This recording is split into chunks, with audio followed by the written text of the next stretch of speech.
Radhe Radhe everyone. मेरे channel Nancy Shubham official में आप सभी लोगों का बहुत बहुत स्वागत है दोस्तों। आज की इस वीडियो में मैं आपको सुनाने जा रही हूँ अधिक मास पुरुषोत्तम मास का महात्म अध्याय चौथा।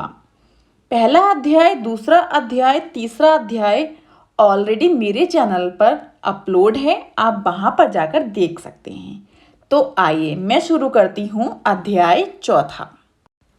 नारायण बोले, हे नारद भगवान, पुरुषोत्तम के आगे जो शुभ वचन अधिक मास में कहे वह लोगों के कल्याण की इच्छा से हम कहते हैं, सुनो। अधिक मास बोला, हे नाथ, हे कृपा निधान, हे हरे, मेरे से जो बलवान है उन्होंने यह मलमास है। ऐसा कहकर मुझ दीन को अपनी श्रेणी से निकाल दिया है। ऐसा यहाँ आए हुए मेरी आप रक्षा क्यों नहीं करते? अपने स्वामी देवता वाले मास आदि द्वारा शुभ कर्म में वर्जित मुझ स्वामी रहित को देखते ही आपकी दयालुता कहाँ चली गई और आज ये कठोरता कैसे आ गई? हे भगवान, कंस रूप अग्नि से जलती हुई वासुदेव की स्त्री देवकी की रक्षा जैसे आपने की वैसे ही दीन वत्सल कहिए मुझ शरण आए हुए को आज कैसे रक्षा नहीं करते?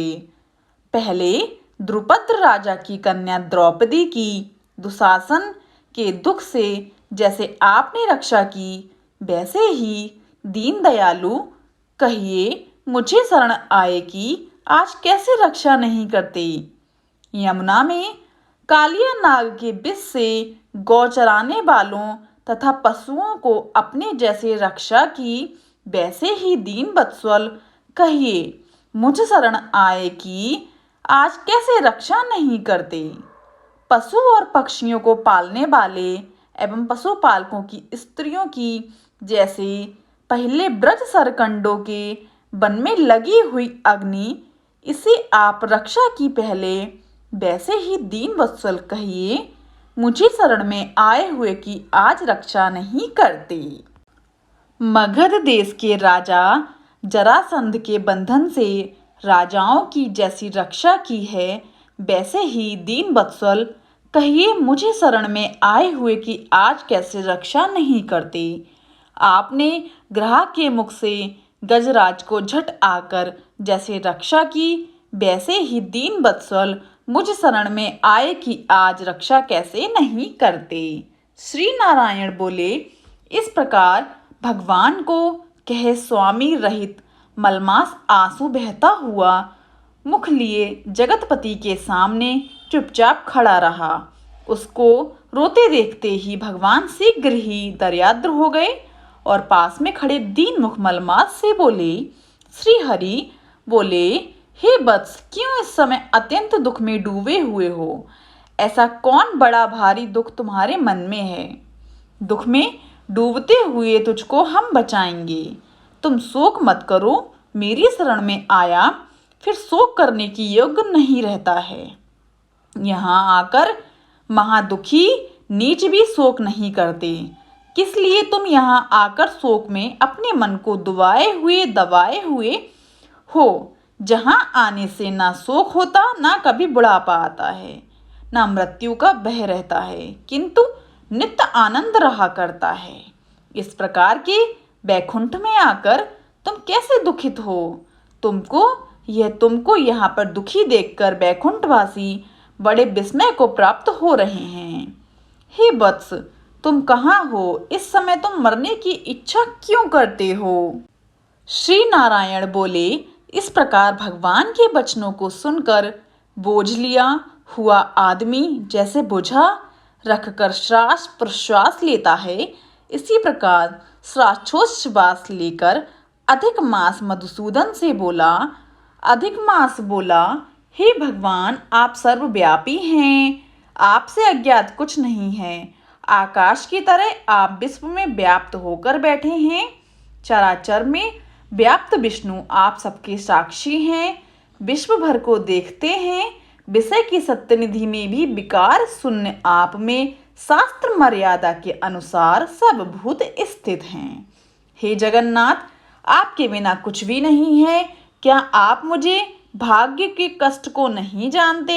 यद्यपि हे नाथ, मैं अपनी व्यथा को कहता हूँ। जिस प्रकार मैं दुख जाल से घिरा हुआ हूँ, वैसे ही दुखित को मैंने ना कहीं देखा है और ना सुना है। क्षण, निमेष, मुहूर्त, पक्ष, मास, दिन और रात सब अपने अपने स्वामियों के अधिकार में सर्वदा विनय भय के प्रसन्न रहते हैं। मेरा ना कुछ नाम है, ना मेरा कोई अधिपति है और ना मेरा कोई मुझको आश्रम है। अतः क्षण आदि समस्त स्वामियों वाले देवों ने शुभ कार्य से मेरा निरादर किया है। यह मलमास सर्वदा त्याज्य है, अंधा है, गर्त में गिराने वाला है, ऐसा सब कहते हैं। इसी कारण से मैं मरने की इच्छा करता हूँ। अब जीने की इच्छा नहीं है मुझ में। निंदित जीवन से तो मरना ही उत्तम है। जो सदा जला करता है वह किसी तरह सो सकता है। हे महाराज, इससे अधिक मुझको और कुछ नहीं कहना है। वेदों में आपकी इस तरह प्रसिद्धि है कि पुरुषोत्तम आप परोपकार प्रिय हैं और दूसरों के दुख को सहन नहीं करते हैं। अब आप अपना धर्म समझकर जैसी इच्छा हो वैसा करें। आप प्रभु और महान हैं। आपके सामने मुझ जैसे पामर को घड़ी घड़ी कुछ कहते रहना उचित नहीं है। मैं मरूंगा, अब मैं ना जीऊंगा। ऐसा पुनः पुनः कहकर वह अधिक मास, हे ब्रह्मा के पुत्र, चुप हो गया और एकाएक श्री विष्णु के निकट गिर गया। तब इस प्रकार गिरते हुए मलमास को देखकर भगवान की सभा में लोग बड़े विस्मय को प्राप्त हुए। श्री नारायण बोले, इस प्रकार कहकर चुप हुए। अधिक मास के प्रति बहुत कृपा भार से अपस्त्र हुए। श्री कृष्ण मेघों के समान गंभीर वाणी से चंद्रमा की किरणों की तरह उसे शांत करते हुए बोले।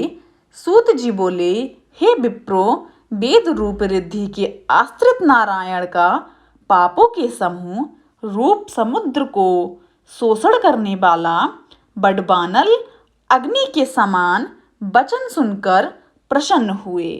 नारद मुनि पुनः आदि पुरुष के वचनों को सुनने की इच्छा से बोले। इसके आगे की कथा का 5वां अध्याय मैं बहुत ही जल्दी आप लोगों के लिए लेकर आऊंगी। अगर मेरी ये कथा आपको पसंद आई हो तो मेरे चैनल को लाइक, शेयर एंड सब्सक्राइब जरूर कीजिएगा and also press the bell icon guys, ताकि मेरी कोई भी वीडियो आए आपको नोटिफिकेशन तुरंत मिल जाए। राधे राधे एवरीवन।